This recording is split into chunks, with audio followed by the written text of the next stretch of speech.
Hello नमस्कार दोस्तों, आपका स्वागत है एक्सपर्ट क्लासेस पॉइंट के इस नई वीडियो में। दोस्तों आज आपको हम पढ़ाने वाले हैं भारत के राष्ट्रीय प्रतीक। जो सभी एग्ज़ाम्स, सभी बोले तो जो भी इंडिया लेवल के एग्ज़ाम हैं उनके लिए ये बहुत ही महत्वपूर्ण टॉपिक है। और मेरे हिसाब से ये आपको राष्ट्रीय प्रतीक पता होना चाहिए कि भारत के राष्ट्रीय प्रतीक कौन कौन से हैं। तो इसके लिए भी आपकी जनरल नॉलेज के लिए भी ये वीडियो बेहतर होने वाला है। तो पहला है आपका राष्ट्रीय प्रतीक राज चिन्ह। दोस्तों इससे तो आप वाकिफ़ होंगे कि राष्ट्र चिन्ह क्या है अपना, अशोक स्तंभ, ठीक है, जिसमें 4 शेर होते हैं लेकिन दिखते कितने हैं आपको, लेकिन दिख रहे हैं दिख रहे हैं 3। जैसे ब्रह्मा जी होते हैं, ब्रह्मा जी के 4 मुख होते हैं लेकिन दिखते कितने हैं, 3 ही दिखते हैं, ठीक है।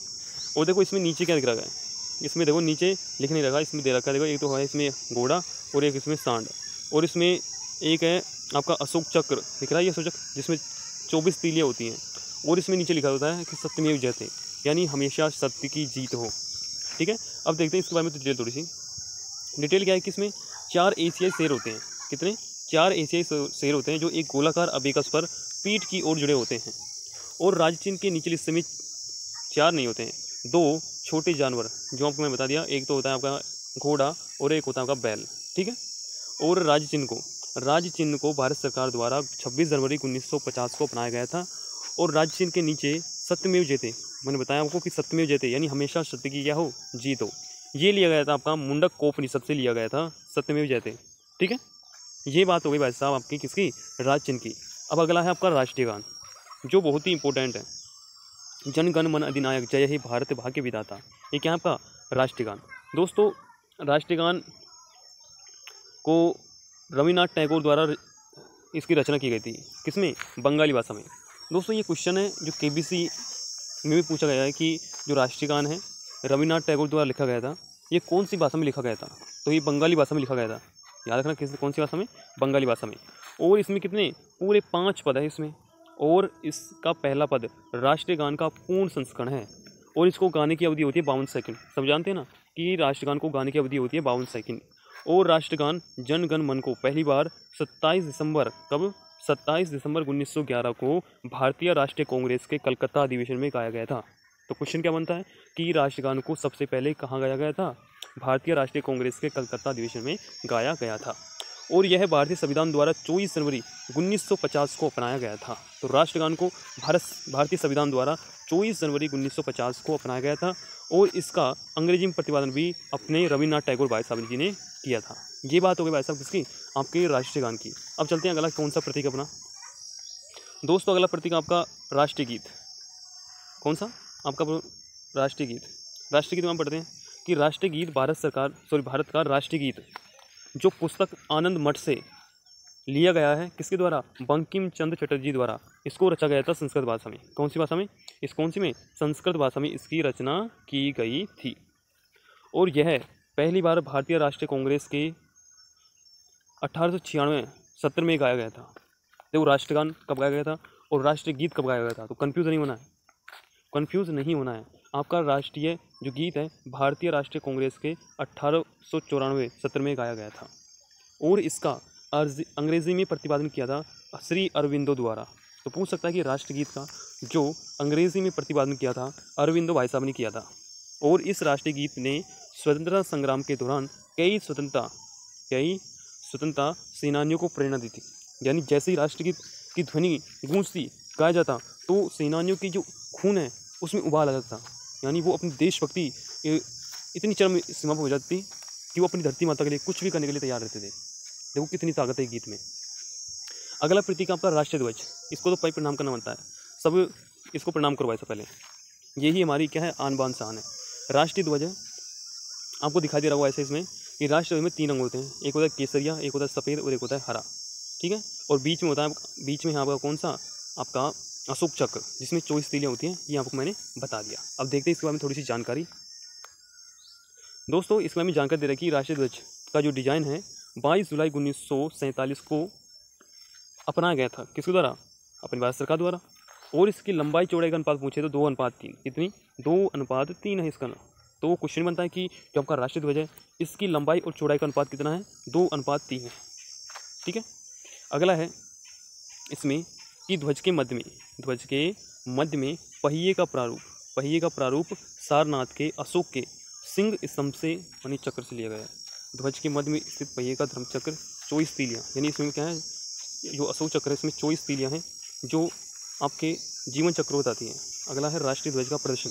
ध्वज संहिता 2000 द्वारा नियंत्रित है और 26 जनवरी 2002 को इसको लागू किया गया था। इसको ध्वज संहिता को 26 जनवरी 2002 को लागू किया गया था। अगला आपका राष्ट्रीय प्रतीक है राष्ट्रीय दिग्दर्शिका। राष्ट्रीय दिग्दर्शिका यानी कैलेंडर, इसे विक्रम संवत वर्तमान में 2043 चल रहा है और राष्ट्रीय कैलेंडर शक संवत पर आधारित है और इसे 22 मार्च 1957 को अपनाया गया था, किसके द्वारा, भारत सरकार द्वारा। और चैत्र इस कैलेंडर का प्रथम महीना है। तो जो अपने हिंदी महीने होते हैं उसका शुरुआती महीना होता है चैत्र महीना। चैत्र महीने से शुरुआत होती है और फाल्गुन पर समाप्ति होती है। तो राष्ट्रीय जो कैलेंडर आपका, उसका जो प्रथम महीना है वो है चैत्र, और एक चैत्र 22 मार्च को होता है, यानी 22 मार्च को आपका जो नया साल होता है हिंदी महीनों का वो शुरू हो जाता है, ठीक है। और लीप वर्ष में 21 मार्च को, यदि सामान्य वर्ष की बात करें तो 22 मार्च से, और लीप वर्ष की बात करें तो 21 मार्च से। तो लीप वर्ष में आप जानते हो, जब आप रीजनिंग पढ़ते हो तो लीप वर्ष में 366 क्या होते हैं, दिन होते हैं एक वर्ष में। और सामान्य वर्ष की बात करें तो सामान्य वर्ष में 365 दिन होते हैं, ठीक है। ये आपकी बात हो गई किसकी, राष्ट्रीय कैलेंडर की, जिसे हम दिग्दर्शिका के नाम से जानते हैं। और राष्ट्रीय कैलेंडर में भी 365 366 मैंने बताया था कि यदि सामान्य वर्ष होगा तो 365 और यदि लीप वर्ष होगा तो उसमें 366 दिन हो गए। कन्फ्यूज़ क्लियर है पूरा, ठीक है। आगे बढ़ते हैं इसमें। आगे कि चैत्र सामान्य रूप से 30 दिनों का और लीप वर्ष 21 दिनों का, कितने का, 31 दिनों का, 31 डेज़ का, यानी एक डेज बढ़ता था किसमें, लीप वर्ष में, ओके। क्योंकि लीप वर्ष में 4 साल में एक बार आता है और उसमें फरवरी कितने हो जाती है, 29 हो जाती है, और सामान्य वर्ष में 28 फरवरी रहती है, यानी जिसका जन्मदिन 29 का होता है वो 4 साल में अपना बर्थडे बनाता है, ठीक है। अगला आपका है राष्ट्रीय खेल। ये तो सबको पता है राष्ट्रीय खेल कौन है। राष्ट्रीय खेल अपना हॉकी, क्या है आपका राष्ट्रीय खेल है हॉकी। भारत का राष्ट्रीय खेल चुने जाने के समय हॉकी बहुत लोकप्रिय था, ठीक है। सन 1928 से 1956 के बीच हॉकी ने स्वर्णिम युग देखा और भारत ने ओलंपिक में लगातार 6 स्वर्ण पदक जीते। तो देखो ऐसा, ओलंपिक में हॉकी में भारत ने लगातार रेगुलर 6 गोल्ड मेडल जीते थे। और हॉकी को भारत का राष्ट्रीय खेल चुने जाने के समय इसमें बेजोड़ और अतुलनीय प्रतिभा थी, यानी इतनी प्रतिभा के आपने देखा भाग मिल्ख से, ये तो अलग बात है। यानी हॉकी को भारतीय राष्ट्रीय खेल चुने जाने के समय इसमें, यानी उस समय हमें उस टाइम जब ये हॉकी के बहुत प्रसिद्ध, बहुत ही धुरंधर, बहुत ही अच्छे खिलाड़ी हमारे भारत में थे। और उसमें भारत ने 24 ओलंपिक मैच खेले और सभी जीते। देखो 24 के 24 ओलंपिक हुए थे, उनमें 24 में से 24 ओलंपिक हमने जीते थे, कितनी अच्छी बात है, ठीक है। अगला है आपका राष्ट्रीय वृक्ष। राष्ट्रीय वृक्ष कहाँ पर है, ये रहा आपका राष्ट्रीय वृक्ष। मैंने आपको इमेज के माध्यम से बताया क्योंकि इमेज के माध्यम से जल्दी समझ में आता है बच्चों को। तो राष्ट्रीय जो आपका वृक्ष है वो है आपका कौन सा, बरगद। राज वृक्ष कीजिए है राजस्थान का, ठीक है, लेकिन राष्ट्रीय वृक्ष पूछे, नेशनल ट्री पूछे तो आपका आ जाएगा बरगद। कौन सा आ जाएगा, बरगद क्या है आपका नेशनल ट्री है। अब देखते हैं इसके बारे में थोड़ा सा डिटेल, क्या डिटेल दे रखी है इसके में दे रखी है कि इसके जो बरगद है इसका जो वैज्ञानिक नाम है उसे बोलते हैं फाइकस बेंगोलिसिस। फाइकस बेंगोलिसिस क्या है वैज्ञानिक नाम। बरगद का पेड़ अपनी हमेशा फैलते रहने वाली शाखाओं के कारण अमरता का प्रतीक है। किसका, अमरता का प्रतीक है। और भारत की एकता इस पेड़ के विशाल और गहरी जड़ों से प्रतिबिंबित होती है। यानी राष्ट्रीय पेड़ बनाने की चीज़ का कारण है कि इसकी जो जड़ें हैं ना, इसकी शाखाएं फैलती रहती है, यानी कुछ अंत नहीं है इसका, मतलब अमरता का प्रतीक हो गया। और जो इसकी जड़ें हैं इतनी गहराई तक चली जाती हैं। वैसे हमारे क्या होते हैं, भारत के जो लोग हैं वो घुल मिल के रहते हैं, एक दूसरे में कट्टर नहीं रहते हैं, यानी उनकी जो बोल सकते भाईचारा इतना अच्छा होता है, बरगद के पेड़ की तरह, जड़ की तरह होता है। तो ये हमारी क्या है, भारत की जो एकता है उसके लिए भी ये हम एकता को प्रतिबिंबित करता है। और इस पेड़ को कल्पवृक्ष कहते हैं। तो जो कौन सा है, यानी भारत का कल्पवृक्ष किसे कहते हैं, आपके बरगद पेड़ को कहते हैं। और इससे क्या होता है कि जो व्यक्ति इसके कहते हैं कि जो व्यक्ति बरगद के पेड़ से जो इच्छाएं मांगता है अपनी, उसकी इच्छा भी पूरी हो जाती है, ठीक है। अगला है आपका राष्ट्रीय फूल। ये तो भाई सब खतरनाक है, देखने में अच्छा लग रहा है और देते में लोग तो मैं कलर चेंज कर लेता हूँ इसका, ठीक है, इसका मैं कलर चेंज कर लेता हूँ थोड़ा। तो देखो राष्ट्रीय फूल आपका, राष्ट्रीय फूल दिख रहा है आपको, ये हो गया आपका राष्ट्रीय फूल। कौन सा, ये रहा राष्ट्रीय फूल, कमल दिख रहा है आपको, ठीक है। पढ़ लेते हैं थोड़ी नॉलेज के बारे में, कितना अच्छा लग रहा है, पढ़ने पर बहुत अच्छा लगेगा। देखो भारतीय पुराणों में कथाओं में कमल का बहुत महत्व स्थान है। आपने देखा होगा भगवान विष्णु, माता सरस्वती और ब्रह्मा जी, इनके हाथ में कमल रहता है। क्यों, क्योंकि कमल हमेशा कीचड़ में खिलता है और कमल यानी आज से नहीं कि गंदे पानी में उगता है ये, और लंबे डंठल के शीर्ष पर फूल लगा रहता है। ये हमें को कोई नॉलेज नहीं है, बस आपको ये पढ़ना है कि हमारा राष्ट्रीय पुष्प क्या है, कमल, और कुछ नहीं। ये तो थोड़ी नॉलेज के लिए आप पढ़ सकते हो इसके सुन रखे। बस आपको ये याद रखना है। बस आपका राष्ट्रीय पुष्प क्या है? कमल, और कुछ नहीं। अब देखिए राष्ट्रीय फल, देखो भाई मैं आपको राष्ट्रीय फल दिखाने वाला हूँ। बहुत से मुँह में पानी वाले भाई, इसको देखकर पानी मत लाना। देखो मैंने फ़ोटो ऐसे लगाई है, आ गया पानी। देखो ये आपका राष्ट्रीय फल आम, जिसका जो वैज्ञानिक नाम है वो क्या है? मैंगोवेरिया मैंग्रीवेफेरा इंडिका। मैंग्रीवेफेरा इंडिका ये क्या है? इसका वैज्ञानिक नाम है। और ये पूर्णतः देसी है। ये नस्ल है जो क्या है? पूर्णतः देसी है। और ये प्राचीन काल में भारत में उगता था। और प्राचीन समय से आम की स्वादिष्टता कई प्रकार से कवियों की, जो आम की स्वादिष्टता है उसके ऊपर कई कवियों ने रचना लिखी है, बहुत सारी कविता लिखी है। वो हमको नहीं पढ़ना है, हमको बस बताएंगे कि राष्ट्रीय फल क्या है? कमल है। ओके, अगला है आपका राष्ट्रीय पक्षी मोर। कितना सुंदर लग रहा है फोटो में, देखने में कैसे।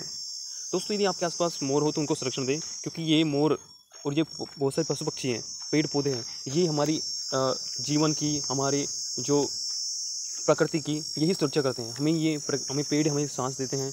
और जो पशु पक्षी होते हैं, ये फूड जो चेन है, इसी कारण हमारा जो अस्तित्व है, यदि ये फूड चेन बिगड़ गई तो हमारा अस्तित्व खत्म हो जाएगा। तो इनको संरक्षण देना बहुत ही अति आवश्यक है। तो राष्ट्रीय पक्षी मोर को तो संरक्षण देंगे ना, ठीक है, देना संरक्षण इसको अपने आसपास हो। तो अब पढ़ते हैं इसके बारे में थोड़ी सी नॉलेज। जो आपका मोर है उसको 1963 को राष्ट्रीय पक्षी घोषित किया था। और इसका जो वैज्ञानिक नाम है क्या है? पावो क्रिस्टातूस इसका क्या है? वैज्ञानिक नाम है। क्योंकि यह पूरी तरह भारतीय संस्कृति और परंपरा का हिस्सा था नहीं बोलना है बोलना चाहिए। यहाँ पर थोड़ी टाइपिंग में मिस्टेक हो गई, माफ़ करना। और मोर शिष्टता और सुंदरता प्रतीक है, यानी इसकी सुंदरता कितनी अच्छी है। लेकिन मोर को लगता है क्योंकि उसके पैर इतने ख़राब हैं, तो मोर अपनी पूरा उसका जो शरीर है बहुत ही ब्यूटीफुल है, लेकिन उसका जो पैर है बहुत ही भद्दे हैं। उससे कोई हमको लेने दें, पैरों पर ध्यान देना है, उसकी सुंदरता पर ध्यान देना है, उसके पंखों पर ध्यान देना है। जब भी बारिश आती है, मेघ बरसते हैं, तो ये पंख फैला के नाचता है तो कितना अच्छा लगता है, ठीक है। तो मोर को राष्ट्रीय पक्षी चुने जाने का एक कारण है कि यह पूरे देश में पाया जाता है, इसके कारण, ठीक है। अगला है आपका राष्ट्रीय पशु। ये भाई खतरनाक है, राष्ट्रीय पशु बाघ। ये तो मेरी तरफ देख रहा है, ठीक है, कोई बात नहीं, इसको ऊपर ले जाते हैं। तो भाई अपने इलाके में रहे, यहाँ मत आना, ठीक है। जो बाघ है उसको जंगल का राजा कहते हैं, कुछ लोग कहते हैं शेर को जंगल राजा कहते हैं, यहाँ पर सभी है, ठीक है। ये है भारत के समृद्ध वन्यजीव को दर्शाता है। और भारत में बाघ को बचाने के लिए तो प्रोजेक्ट टाइगर चलाया गया था 1973 में। और जो आपका बाघ है उसका जो वैज्ञानिक नाम है पेथरा टाइग्रिसिस इसका नाम है वैज्ञानिक नाम, ठीक है। और इसको राष्ट्रीय पशु घोषित किया था 1973 में प्रोजेक्ट टाइगर प्रोजेक्ट के तहत। अगला है आपका राष्ट्रीय जलीय जीव डॉल्फिन। आपको दिखा दे रही होगी, बहुत ही खतरनाक है राष्ट्रीय जलीय जीव डॉल्फिन। अब देखते हैं इसमें थोड़ी जानकारी। जो आपका डॉल्फिन है ये गंगा नदी में पाई जाती है डॉल्फिन। और जो इसका वैज्ञानिक नाम है प्लेटिनिस्टा गंगेटिका। ये भारत की राष्ट्रीय जलीय जीव है। और इसे भारत सरकार ने 5 अक्टूबर 2009 को जलचर है उसको राष्ट्रीय जीव घोषित किया था। क्या हो गया? नहीं किया था? अरे किया था यार, ओहो नहीं किया था, नहीं किया था इसको, तो ये गलत है, नहीं किया था इसको, किया गया था, ये गलत है। इसको 5 अक्टूबर 2009 को क्या किया था? जलचर जीव घोषित किया था। और 5 अक्टूबर 2009 को प्रधानमंत्री मनमोहन सिंह ने गंगा नदी घाटी प्राधिकरण की बैठक में बिहार मुख्यमंत्री कौन है? नीतीश कुमार के सुझाव कारण और इसको को राष्ट्रीय जलीय जीव घोषित किया था, ठीक है। अगली है आपकी राष्ट्रीय नदी कौन सी? गंगा पे भी डॉल्फिन बन रहे थे, गंगा नदी, ठीक है। गंगा नदी के बारे में थोड़ी डिटेल देखते थे। ये लास्ट हमारा राष्ट्रीय प्रतीक है। जो आपकी गंगा नदी है, भारत सरकार द्वारा गंगा नदी को 4 नवंबर 2008 को राष्ट्रीय नदी घोषित किया था, क्योंकि गंगा बहुत ही पवित्र नदी है इस कारण। और इलाहाबाद हल्दिया के बीच 1600 किलोमीटर, यानी जो इलाहाबाद है और हल्दिया इसके मध्य 1600 किलोमीटर तो बहती है ये जलमार्ग है इसका, इस कारण इसको राष्ट्रीय जलमार्ग घोषित किया। यानी इलाहाबाद और हल्दिया के बीच 1600 किलोमीटर एरिया बहती है, तो इस कारण जो इसका एरिया है ना इलाहाबाद और हल्दिया, इसको जलमार्ग कौन सा? राष्ट्रीय जलमार्ग घोषित कर दिया। तो पूछे गंगा नदी कौन से जो दो शहर हैं, ठीक है दोस्तों। आज की वीडियो में इतना ही बस। Thank you, bye bye.